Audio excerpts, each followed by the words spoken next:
On May 25th, 1848, John Sutter wrote in the daily logbook here at Sutter's Fort, "A number of people continued traveling to the mountains." This was the last entry made in the logbook. Sutter would later write in his memoir, "Soon as the secret was out, all my laborers began to leave me, in small parties at first, but then all left, from the clerk to the cook. What a great misfortune was the sudden gold discovery for me. It just broken up and ruined my hard, restless, and industrious labors."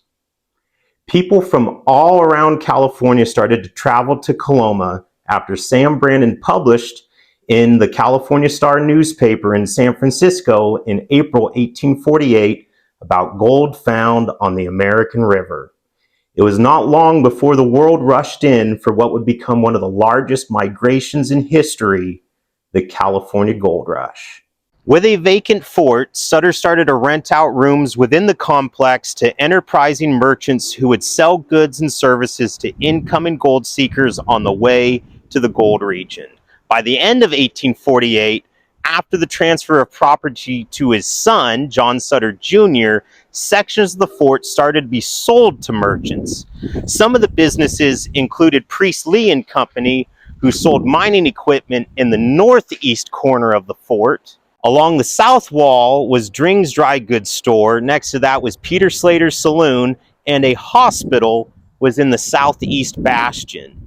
The central building became a hotel on the main floor and in the attic, and there was a saloon in the basement. Soon, canvas tents appeared along Sutter's Embarcadero as merchants found the waterfront along the Sacramento River to be an appealing place to sell goods. In January 1849, public auctions were soon held to sell lots along the new Sacramento City where Old Sacramento is today. Works like this daily logbook give a glimpse as to what life was like at the fort in the 1840s when the journal was kept from September 9th, 1845 to May 25th, 1848. It includes the comings and goings of people and supplies and notable entries such as Marshall bringing the gold to Sutter on January 24th, 1848. It also includes the role of the local native population in the history of this site and the impacts that this place had on the Sacramento Valley and the native people through colonization. Over 600 names are mentioned in this logbook and over 30 native village names in this region. When it comes to understanding the treatment of the native population, this diary is a good first-hand source, and it's even in Sutter's own words. On September 16th, 1845, there is a notation. Rufino, chief of the McCollamies, was tried for murder, found guilty, and executed. This is the only notation of such sort of crime occurring in the daily logbook. On June 5th, 1847, there's another notation.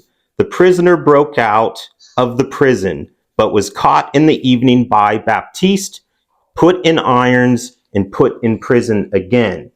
We have notations of many different accounts of native people being imprisoned in the jail in the southeast corner of the fort under the bastion.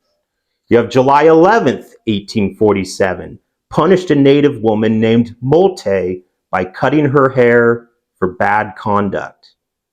One of the most significant entries of all is on March 13th, 1848. A good many Indians at work, but all very tired on account of their dances, at 9 o'clock in the evening left with Mr. Kybers and Whitmer to the Consumne Rancheria, and for not obeyed my orders, burned their temescal. The temescal that Sutter referred to is a sweat lodge for a Miwok village near the Consumnes River. The sweat lodge is considered a very sacred place for the community and a place of ceremonies. This has been described by the local native community as an act of cultural terrorism. In comparison, this would be similar to the burning of a church a synagogue, or a mosque, all because a native village did not show up to work, ready to work. The diary is important to trying to understand the complexity of this historic site of Sutter's Fort State Historic Park. You might be wondering what happened to this diary. Now, John Bidwell, the head clerk at the fort, kept the diary here in the clerk's office. And he left in 1848. He donated the diary to the Society of Pioneers Museum in San Francisco, where it is on display today.